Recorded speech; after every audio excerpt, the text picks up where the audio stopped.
Elle se souvient que sa mère lui avait montré certaines de ces constellations lorsqu'elle était enfant.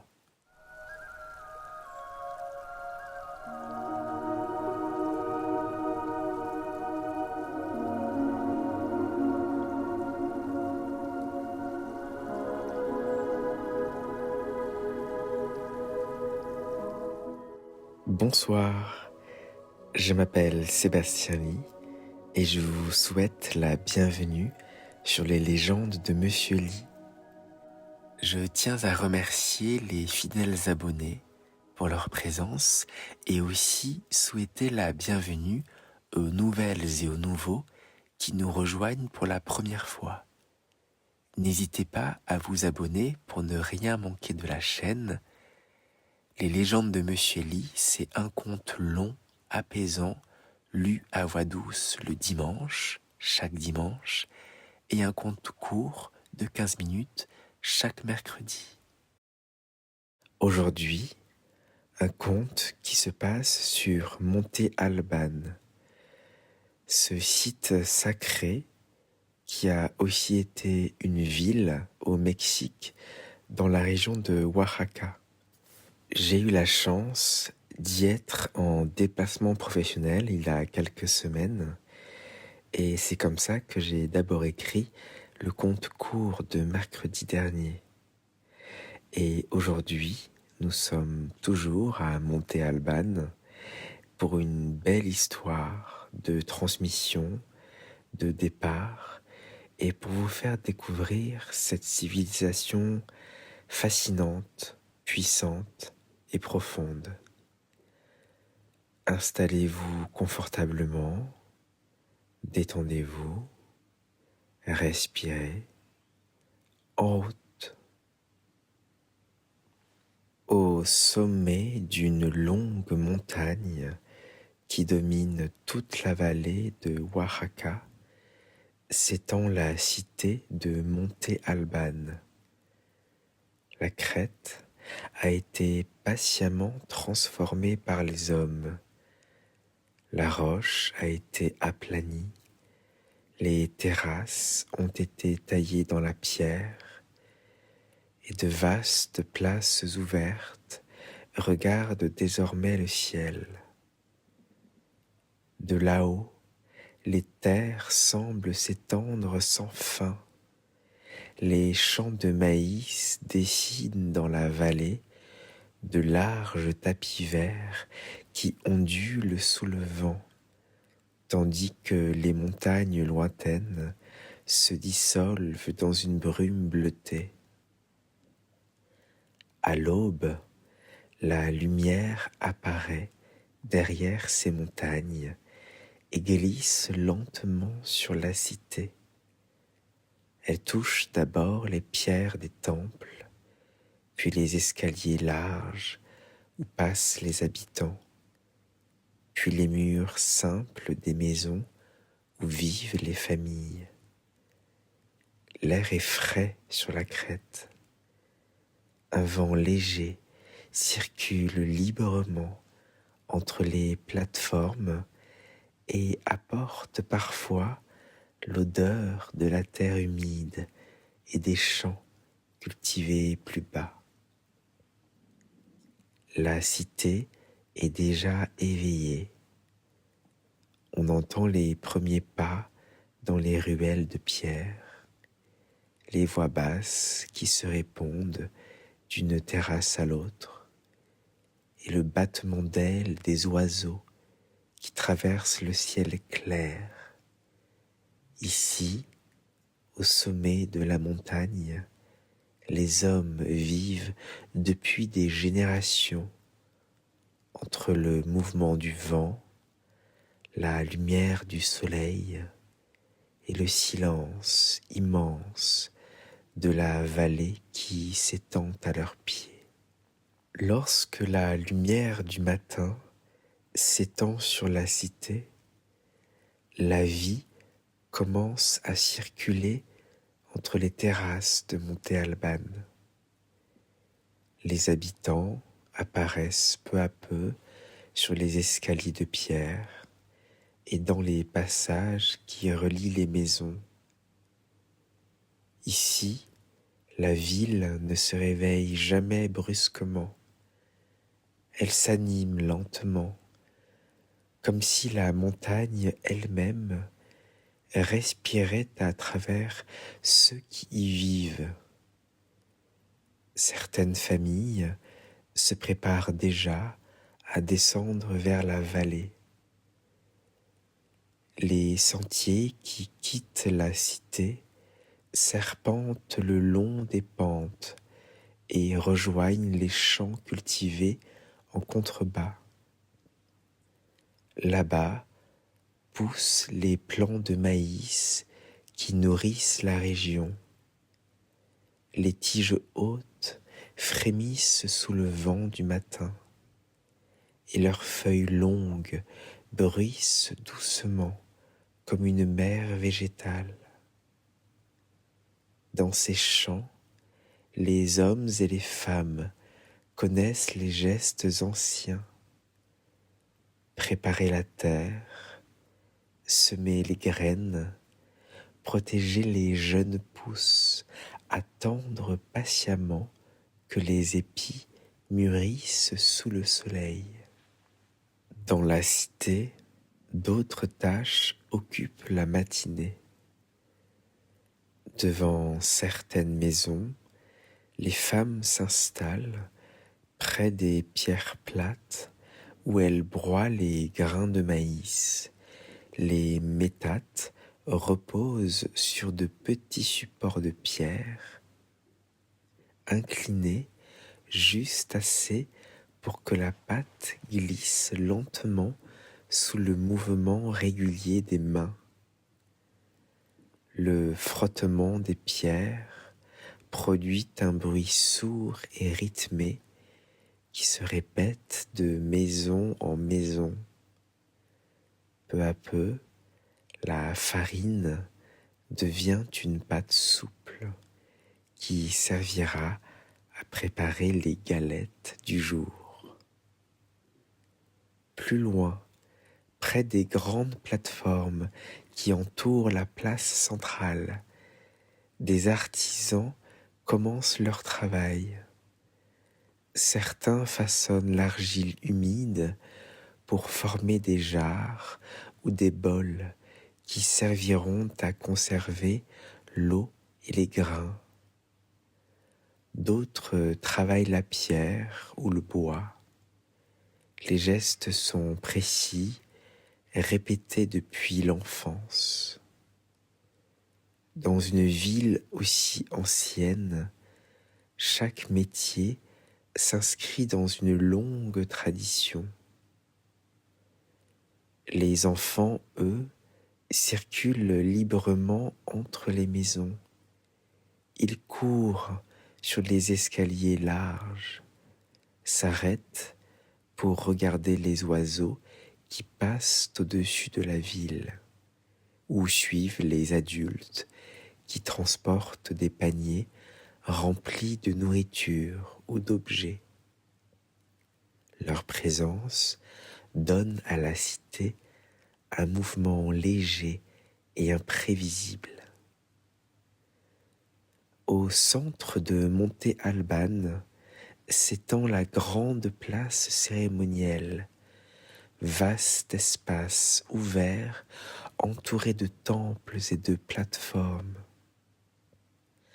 À certaines heures du jour, elle devient un lieu de passage où les habitants se rencontrent, échangent des nouvelles ou apportent des produits venus de la vallée. Les voix résonnent légèrement contre les pierres, puis se dissipent dans l'air libre. Au-dessus de tout cela, le ciel reste immense. Les prêtres et les anciens savent que les mouvements du soleil et des étoiles rythment la vie de la cité, autant que les saisons agricoles. Les cycles du ciel guident les semailles, les fêtes et certaines cérémonies. Ainsi, la ville perchée sur la montagne vit au croisement de plusieurs mondes. La vallée fertile qui nourrit les habitants, les pierres anciennes qui portent la mémoire des générations passées, et le ciel immense dont les mouvements accompagnent le passage du temps. Et parmi ceux qui vivent ici depuis toujours, se trouve une vieille femme dont la vie a traversé toutes ces saisons, comme une feuille portée par les vents de la vallée. Lorsque la matinée avance, la lumière du soleil se répand pleinement sur la cité de Monte Alban. Les ombres qui s'étiraient au lever du jour se retirent peu à peu au pied des murs et des plateformes. Les pierres claires des temples et des escaliers prennent une chaleur douce que l'on sent sous la plante des pieds. La ville entière semble s'ouvrir à la lumière. Dans une maison située sur l'une des terrasses de la cité, vit une vieille femme. Elle habite là-haut depuis de nombreuses saisons. Les escaliers, les places et les chemins de pierre lui sont tellement familiers. Elle connaît les heures où le vent traverse la montagne, les moments où les oiseaux passent au-dessus des temples et les jours où la lumière devient plus blanche et annonce la saison sèche. Ce matin-là ressemble à beaucoup d'autres. La cité est déjà éveillée. Dans certaines maisons, les galettes de maïs cuisent sur des plaques chauffées par le feu. L'odeur chaude et légèrement fumée se répand dans l'air. Plus loin, les enfants descendent les marches en riant avant de disparaître dans les ruelles étroites qui relient les terrasses. Au-dessus de la cité, les oiseaux continuent de tourner dans le ciel. Certains montent très haut avant de disparaître vers les montagnes lointaines. Leur ombre traverse parfois les murs des maisons, glissant rapidement comme une présence silencieuse. Dans la maison de la vieille femme, le calme est encore profond. La pièce principale est simple, quelques nattes posées sur le sol, des jarres de terre cuite alignées contre un mur, et des paniers où sont conservés les grains de maïs. La lumière du matin entre par l'ouverture de la porte et trace une bande claire sur la terre battue. La fille de la vieille dame se réveille dans la pièce voisine. Elle connaît ses gestes du matin par cœur. Elle se lève, sort quelques instants devant la maison et regarde la vallée qui s'éclaire peu à peu. Depuis cette hauteur, le paysage semble toujours immense. La petite fille apparaît derrière elle, encore silencieuse. Les enfants observent souvent le monde avant de parler. Alors elle regarde les pierres, les maisons, les oiseaux qui traverse le ciel. La fille retourne ensuite à l'intérieur de la maison pour réveiller sa mère, comme chaque matin.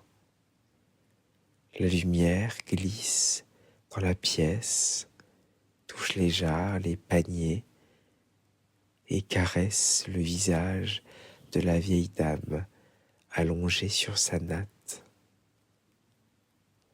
Mais ce matin-là, quelque chose est différent. La vieille dame ne bouge pas. La fille s'approche un peu plus. Elle observe la poitrine de sa mère, cherchant le mouvement discret de sa respiration. Le silence est plus dense, comme si la maison retenait son souffle. Et dehors, la cité poursuit sa vie. La voix des habitants monte depuis les terrasses voisines. Le vent continue de circuler entre les pierres et les oiseaux traversent le ciel du matin. Mais dans cette maison simple, au sommet de la montagne, la fille comprend soudain que sa mère vient de quitter le monde des vivants. Pendant quelques instants, la fille reste immobile près de la natte où repose désormais sa mère. La lumière du matin continue de glisser lentement à travers l'ouverture de la porte et s'étend sur le sol de la maison. Rien dans le mouvement du jour ne semble avoir changé. Pourtant, quelque chose de profond vient de se déplacer dans le monde. Le silence dans la pièce est différent.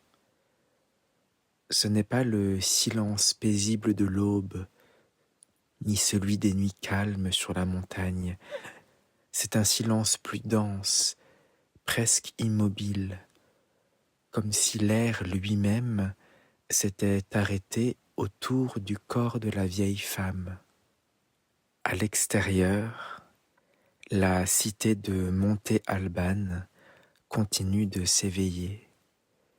Les habitants traversent les terrasses de pierre, descendent les escaliers qui relient les maisons, portent des paniers remplis de nourriture ou d'outils.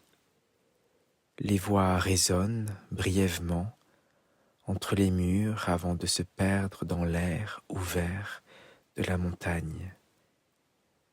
Le vent circule toujours librement sur la crête. Il arrive de la vallée, monte le long des pentes et traverse la cité comme un souffle ancien.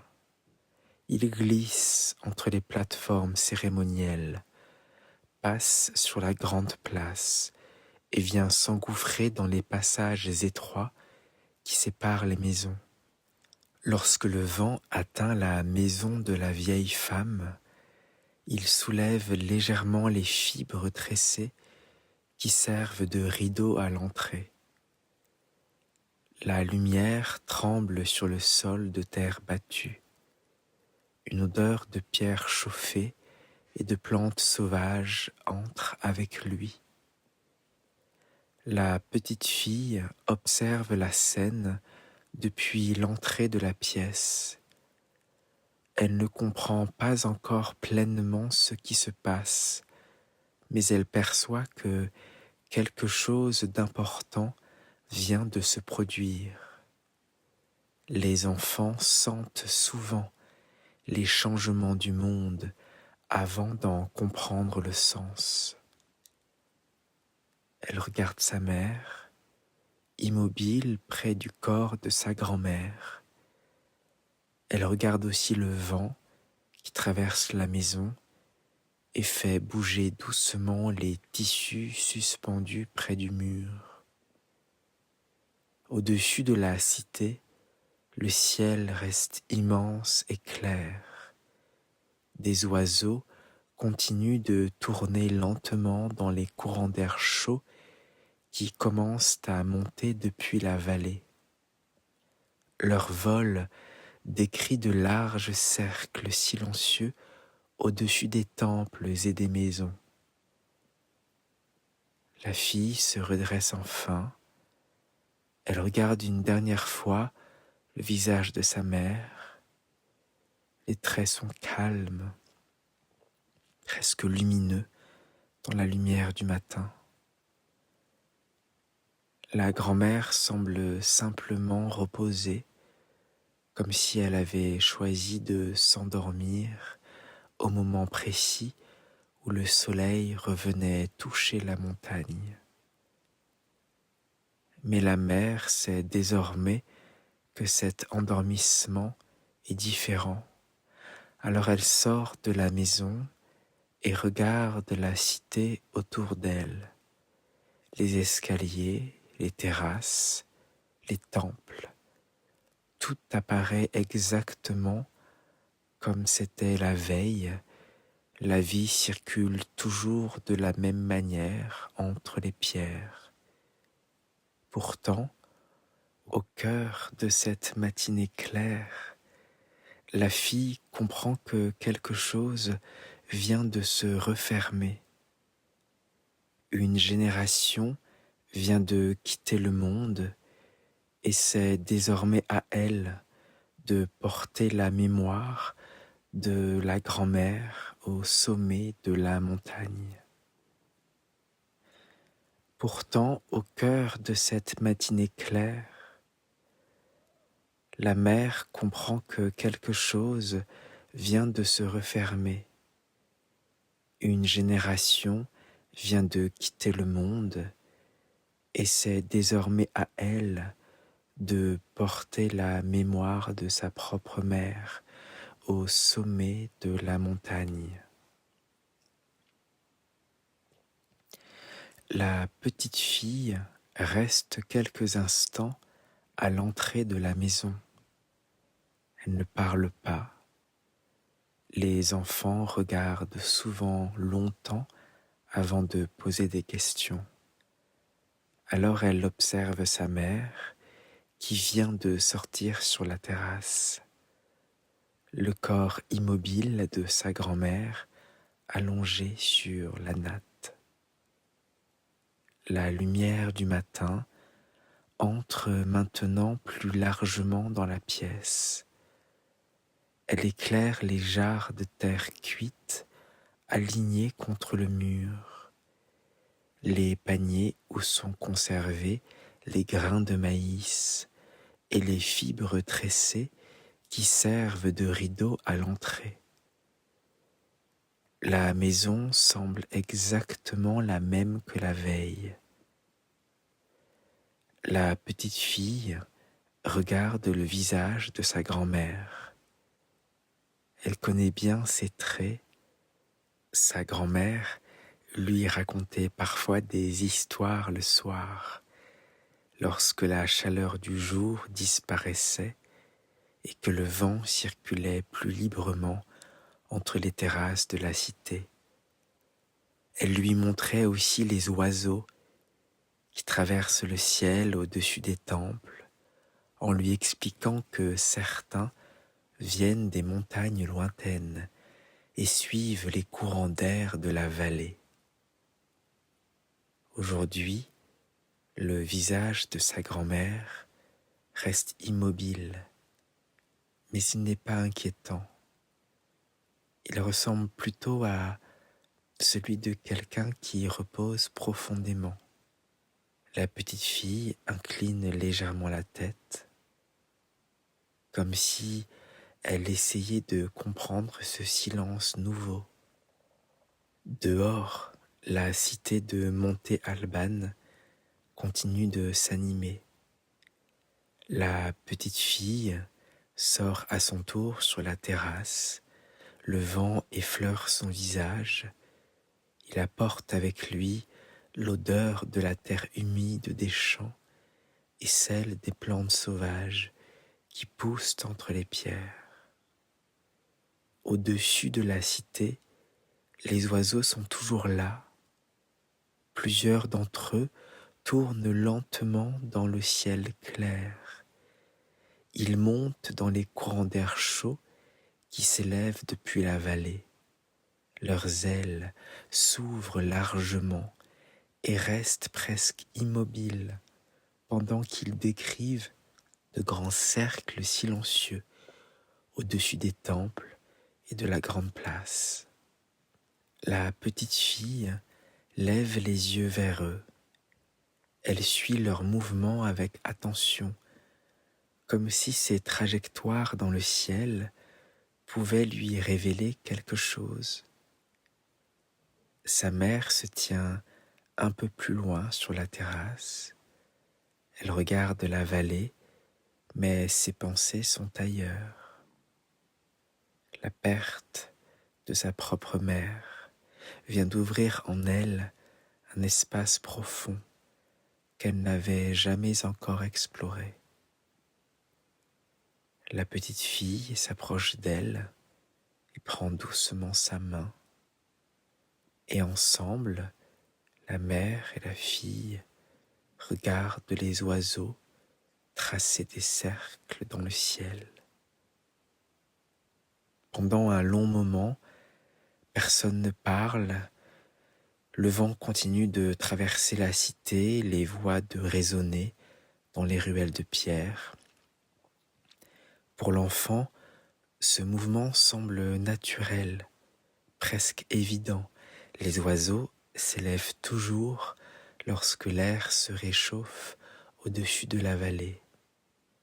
Pourtant, sans pouvoir l'exprimer avec des mots, elle a l'impression que quelque chose d'invisible accompagne leur vol, comme si le ciel venait d'accueillir une présence nouvelle, et au sommet de la montagne, entre les pierres anciennes de la cité et l'immensité du ciel, la petite fille découvre pour la première fois le mystère silencieux de la mort. Ici, la mort n'est jamais entièrement séparée de la vie quotidienne. Les vivants accompagnent les morts avec les mêmes mains qui cultivent la terre, cuisinent les repas ou prennent soin des enfants. Les femmes lavent doucement le corps de la grand-mère avec l'eau fraîche. Elles essuient le visage, lissent les cheveux, arrangent les tissus autour du corps. Leurs gestes sont lents, précis, presque paisibles. À travers ces mouvements, elles rétablissent une forme d'ordre après la rupture silencieuse du matin. Lorsque les femmes ont terminé d'arranger le corps de la grand-mère, le silence revient doucement dans la maison. Les gestes nécessaires ont été accomplis et chacun semble attendre la suite des événements qui accompagneront le départ de l'ancienne. La lumière du soleil entre maintenant largement dans la pièce et éclaire le sol de terre battue. La mère sort quelques instants pour reprendre son souffle. Elle aperçoit les plateformes cérémonielles et les bâtiments de pierre qui se dressent dans la lumière claire du jour. Elle descend quelques marches et s'arrête près d'une pierre ancienne, placée à l'angle d'un passage étroit. Cette pierre est gravée de signes que les habitants de la cité connaissent depuis longtemps. Les glyphes y sont sculptés avec précision. Ces pierres ne sont pas seulement décoratives, elles gardent la mémoire de la cité. La mère passe doucement sa main sur la surface rugueuse de la pierre. Les signes sont légèrement creusés par les outils qui les ont formés, mais les années ont adouci leurs contours. Le soleil éclaire les reliefs et fait apparaître les lignes comme des ombres fines.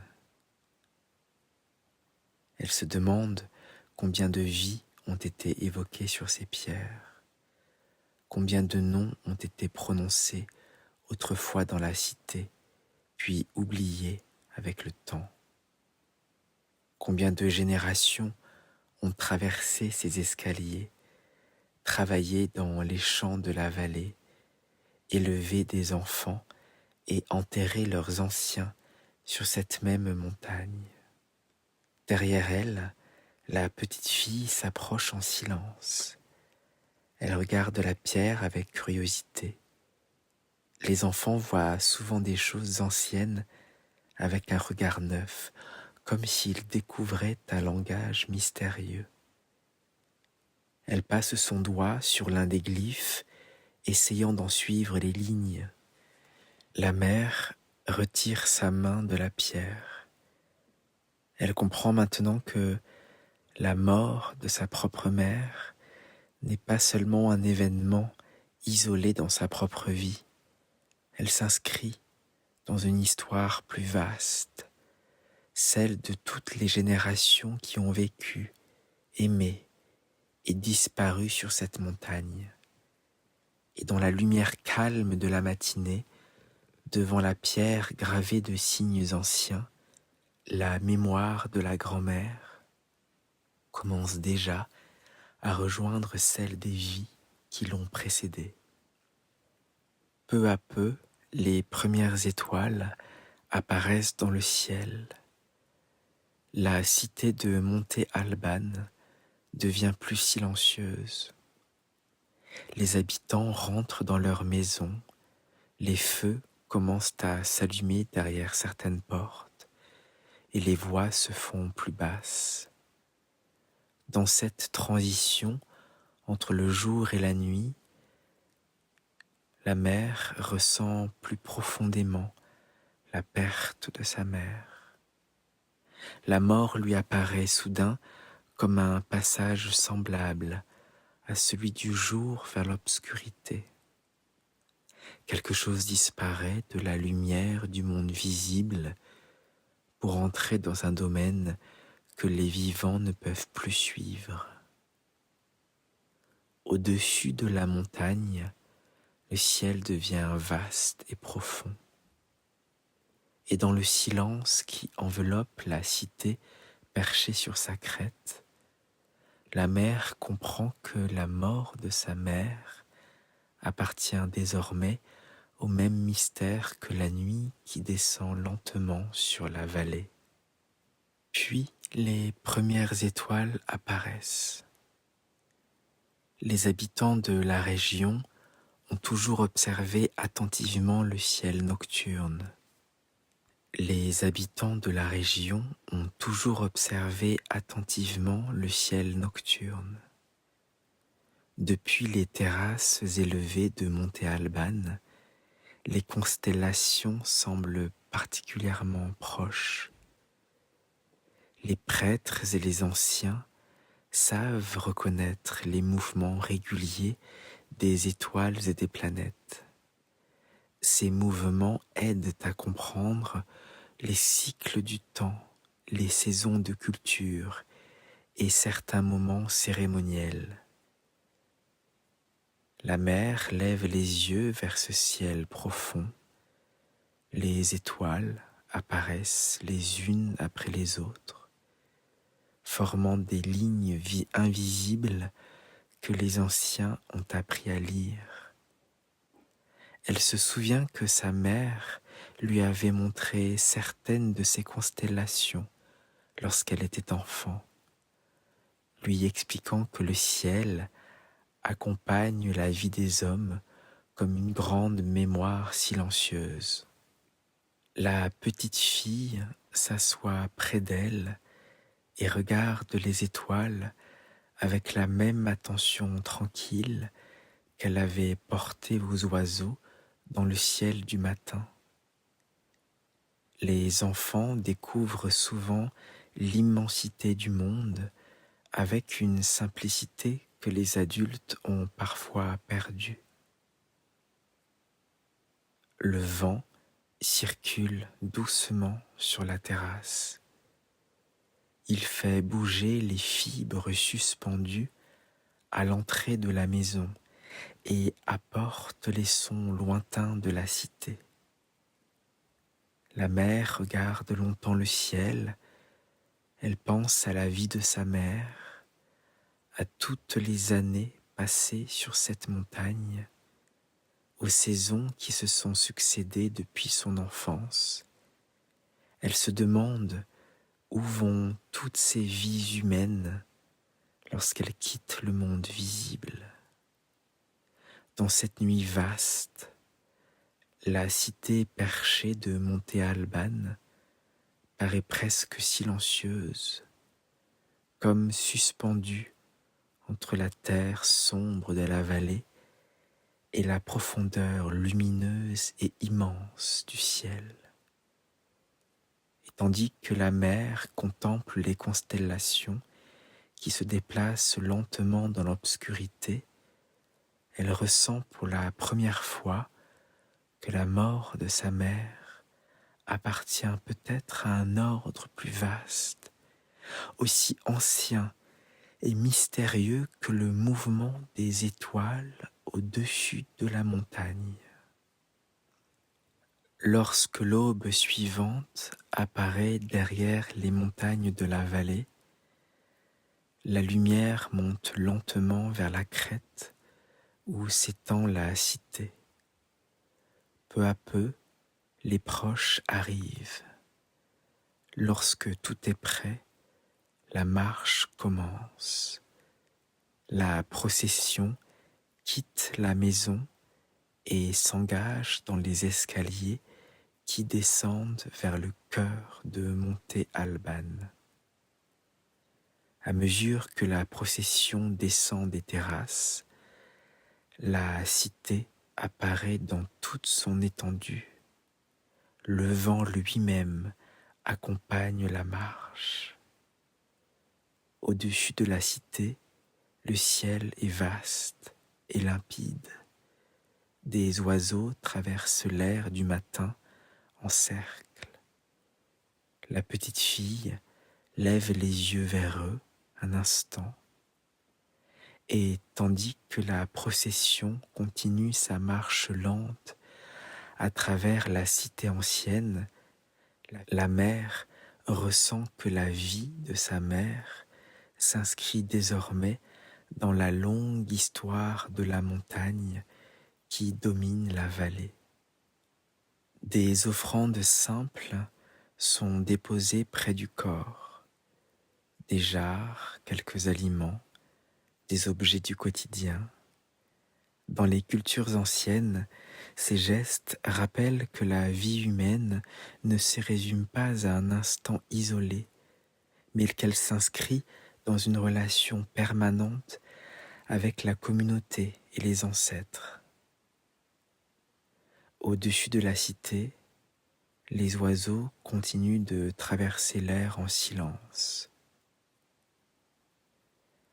La petite fille ne comprend pas encore toutes les significations de ce moment, mais elle ressent la gravité paisible qui entoure la cérémonie. La mère, elle, regarde le visage de sa mère une dernière fois dans la lumière du soleil. Ses traits sont calmes, presque lumineux. Et dans cet instant, elle ressent toute la profondeur du passage qui vient de s'accomplir, car au centre de la grande place de la cité perchée sur la montagne, entourée des pierres anciennes, la vie de sa mère rejoint désormais ceux qui ont vécu avant elle sur cette terre. La petite fille regarde les offrandes déposées près du corps. Elle a une idée, elle veut aussi déposer quelque chose pour sa grand-mère. Alors, tandis que tous sont occupés, elle quitte la cérémonie sur la pointe des pieds et rentre chez elle. Elle décide de confectionner une petite poupée. Ce sera la poupée à qui elle confiera de nombreux contes, et cette poupée racontera ses histoires à sa grand-mère. Elle se souvient de sa grand-mère qui lui racontait des histoires pour qu'elle puisse s'endormir. C'est la poupée qu'elle a confectionnée pour sa grand-mère qui racontera des histoires à sa grand-mère pour toujours. Peu à peu, les habitants commencent à se disperser. Les paroles prononcées par les anciens résonnent encore dans la mémoire de celles et ceux qui étaient présents. Mais le mouvement de la vie reprend lentement son cours. Dans une cité ancienne comme celle-ci, les rites accompagnent les passages importants, puis la communauté retrouve peu à peu le rythme des jours ordinaires.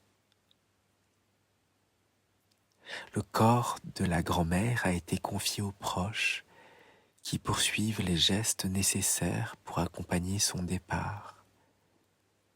D'autres commencent déjà à regagner les terrasses où se trouve leur maison. La lumière du soleil continue de se déplacer lentement sur les pierres.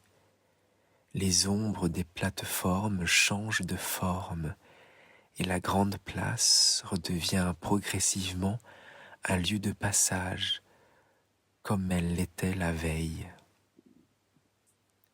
La montagne continue de porter la cité comme elle l'a toujours fait.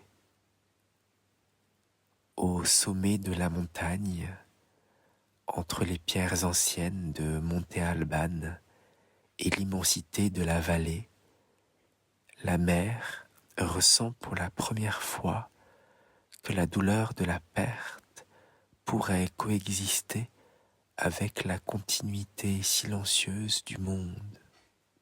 Quelques jours passent sur la montagne. Le temps continue de suivre son rythme régulier comme il le fait depuis longtemps sur la crête. Les habitants reprennent leurs habitudes, les terrasses se remplissent à nouveau de pas et de voix, la vie circule entre les maisons de pierre comme l'air qui traverse la montagne. Un matin, la mère décide de descendre vers la vallée. La petite fille marche à ses côtés, attentive à chaque détail du chemin. Les escaliers quittent progressivement la cité et deviennent un sentier étroit qui serpente sur les pentes de la montagne. À mesure qu'elles descendent, la vue sur la vallée s'élargit. Les champs apparaissent alors dans toute leur étendue. Les plants de maïs se dressent en longues lignes vertes qui ondulent doucement sous le vent. Les feuilles larges froissent l'air et produisent un murmure continu, semblable au bruit d'une mer végétale. La lumière du soleil se glisse entre les tiges et dessine des éclats dorés sur les feuilles. Les habitants de la vallée travaillent déjà dans certains champs. On voit des silhouettes se déplacer lentement entre les rangées de maïs. Les gestes sont précis et réguliers. Vérifier la solidité des tiges, dégager la terre autour des racines, observer les épis qui commencent à mûrir. La mère s'arrête un moment au bord d'un champ. Elle se souvient que sa mère lui avait appris très tôt à reconnaître les moments importants pour les cultures.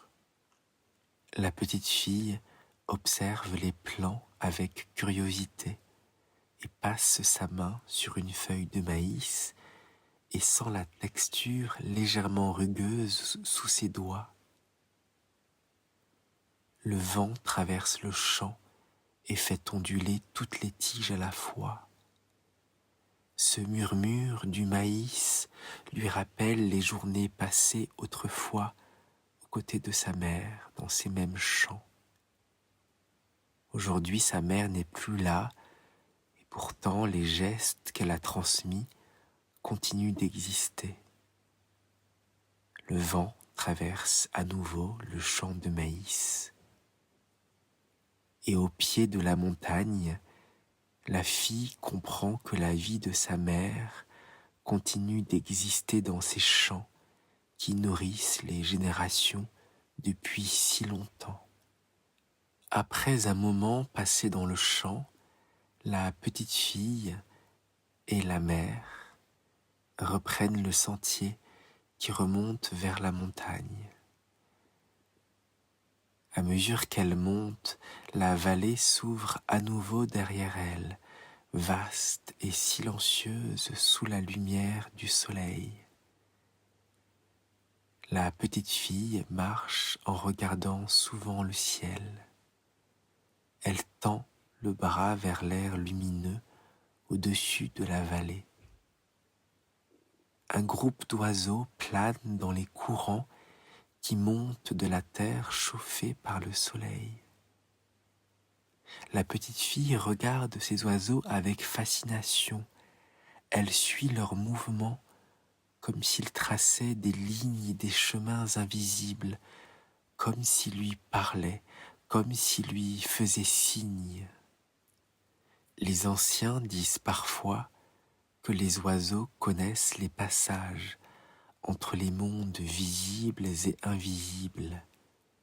Ils traversent les hauteurs où les humains ne peuvent aller et disparaissent parfois derrière les montagnes lointaines. La mère regarde les oiseaux avec un sentiment nouveau. Depuis la mort de sa mère, le ciel lui paraît plus vaste, plus profond. Les oiseaux continuent de tourner lentement dans la lumière. Le vent porte leurs ailes sans effort apparent. Ils montent un peu plus haut à chaque cercle, puis glissent vers un autre courant d'air. La petite fille suit ce mouvement avec un sourire calme. Elle ne pense pas à la mort comme les adultes le font. Pour elle, le monde reste rempli de mouvements simples et fascinants. Les oiseaux qui volent, les plantes qui ondulent, la lumière qui change sur les montagnes.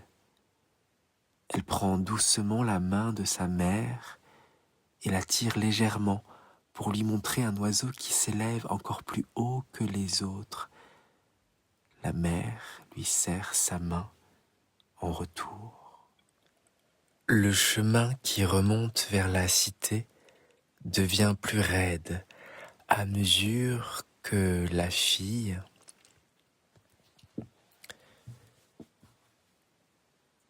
Le chemin qui remonte vers la cité devient plus raide à mesure que la mère et la petite fille approchent de la crête. Les escaliers de pierre apparaissent à nouveau entre les terrasses. Les marches ont été usées par le pas de nombreuses générations et leur surface lisse garde parfois la chaleur du soleil longtemps après le passage du jour. Lorsqu'elles atteignent les premiers quartiers de la cité, la vie continue de circuler entre les maisons. Des habitants traversent les passages étroits avec leurs paniers. Des enfants jouent sur les escaliers larges et des voix montent doucement depuis les terrasses où l'on prépare le repas du soir. La mère ralentit sa marche. Elle observe les pierres, les murs, les escaliers qu'elle connaît depuis son enfance. Pourtant, depuis la mort de sa mère, ces lieux lui semblent légèrement différents, comme si chaque détail paraissait porter une mémoire plus profonde qu'elle ne l'avait perçue auparavant. Elle passe près d'un groupe de stèles anciennes, placées à l'écart d'un passage. Ces pierres ont été dressées là, bien avant la naissance de sa fille. Ces pierres ont été dressées là, bien avant la naissance de la mère et de la grand-mère, et les surfaces sont gravées de glyphes et de figures stylisées qui racontent des événements anciens, l'histoire de la cité et des lignées qui ont vécu sur cette montagne.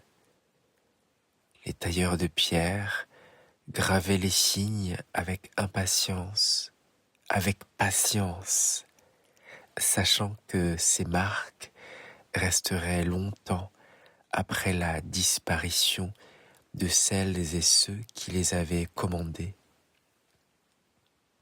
La petite fille s'arrête devant l'une de ces stèles et passe à nouveau lentement ses doigts sur les lignes creusées dans la pierre.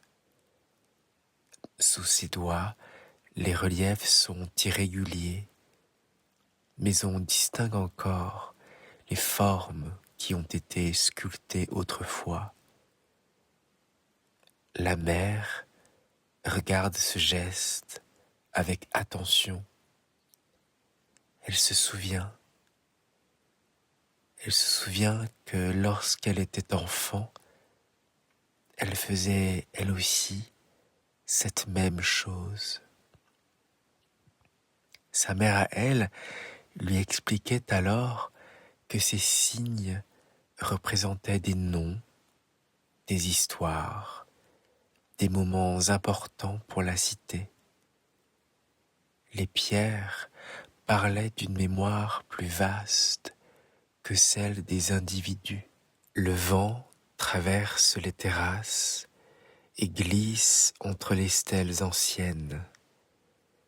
Il fait frémir les herbes qui poussent à leur base et emporte parfois un peu de poussière claire qui se dépose sur les reliefs gravés. La mère s'approche de la pierre et pose alors sa main à côté de celle de sa fille. Elle comprend, soudain, que la vie humaine ressemble à ces traces gravées dans la montagne. Chaque existence laisse une marque, parfois discrète mais réelle. Les générations passent, mais la mémoire collective se construit peu à peu à travers les gestes, les lieux et les histoires transmises. Au-dessus d'elle, le ciel est encore vaste et lumineux. Les oiseaux continuent de traverser l'air chaud qui monte depuis la vallée. Le vent circule toujours sur la crête, comme il l'a fait pour celles et ceux qui ont vécu ici avant elle. La petite fille regarde la pierre avec sérieux, comme si elle essayait de comprendre le langage silencieux des glyphes. La mère pose doucement sa main sur l'épaule de l'enfant. Elle sait que, maintenant, sa propre mère appartient déjà à cette longue chaîne de vie qui ont façonné la montagne et la cité. Et devant les pierres anciennes de Monte Alban, la mère comprend que la mémoire humaine ne disparaît jamais complètement. Elle se transforme, se transmet et continue de vivre dans les lieux où les générations se succèdent. La lumière du jour commence lentement à décliner sur la montagne. Depuis les terrasses élevées de Monte Alban, la ville de Oaxaca s'ouvre dans une profondeur tranquille. Les champs de maïs deviennent plus sombres à mesure que le soleil descend derrière les montagnes lointaines. Les formes des collines se fondent dans une lumière douce, presque violette.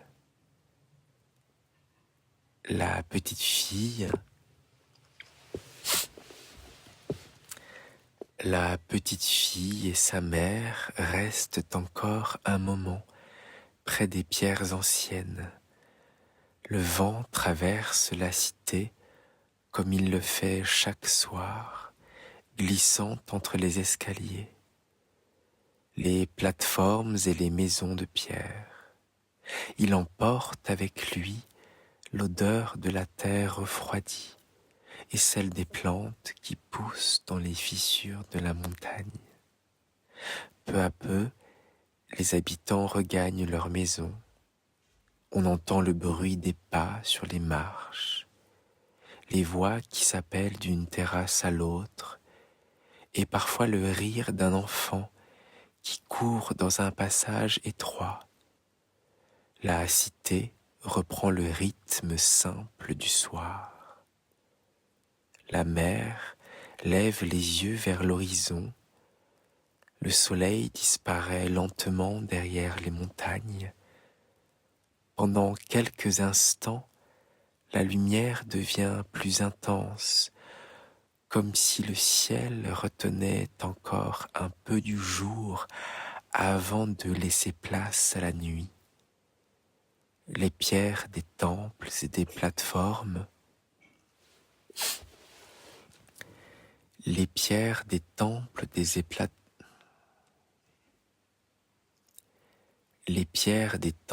et des plateformes prennent une couleur chaude, presque rouge, avant de s'assombrir doucement.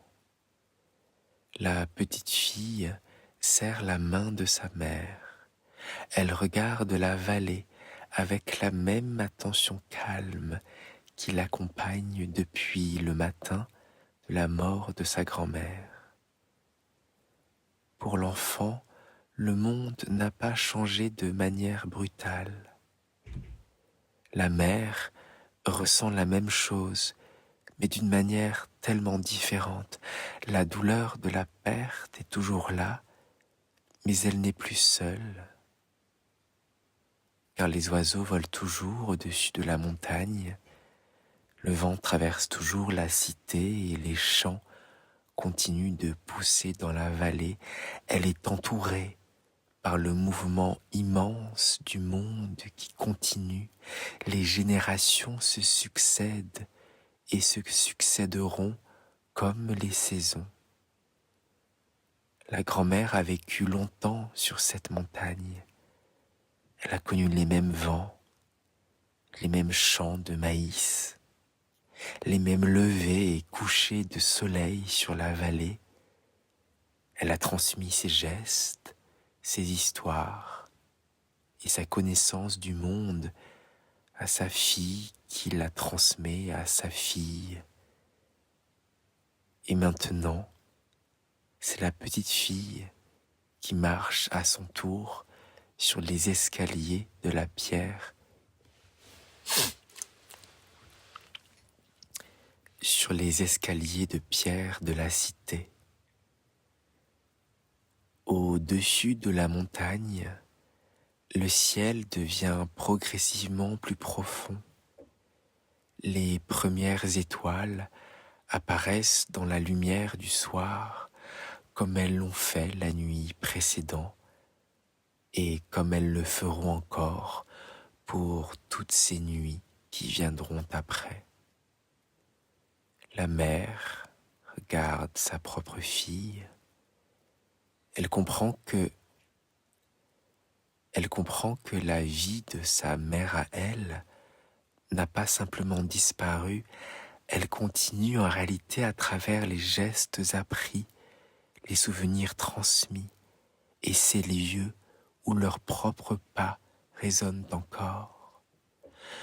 Le vent traverse une dernière fois la terrasse et fait frémir les herbes qui poussent entre les pierres. Puis la nuit enveloppe doucement la cité perchée de Monte Alban, tandis que la montagne, immobile et ancienne, continue de veiller sur la vallée et sur les générations qui viennent y inscrire leur passage. Voilà, j'espère que ce conte vous a plu. Si c'est le cas, pensez à mettre un pouce en l'air, à vous abonner si ce n'est déjà fait, et à partager ces histoires. Ces histoires n'existent que parce qu'elles sont écoutées. Faites comme le vent, transmettez cette histoire à vos proches et à ceux que vous aimez. Je vous remercie encore pour votre écoute, au fait que vous êtes de plus en plus nombreuses et nombreux. Merci pour vos soutiens. Un commentaire, un like, un abonnement, tout cela est un petit geste pour vous, mais un énorme soutien pour cette chaîne. Merci à vous. Je vous donne rendez-vous dimanche prochain pour un conte long d'1 heure, apaisant, lu à voix douce. Et pour celles et ceux que cela intéresse, il y a aussi un conte le mercredi, beaucoup plus court, de 15 minutes. Voilà, je vous dis à bientôt.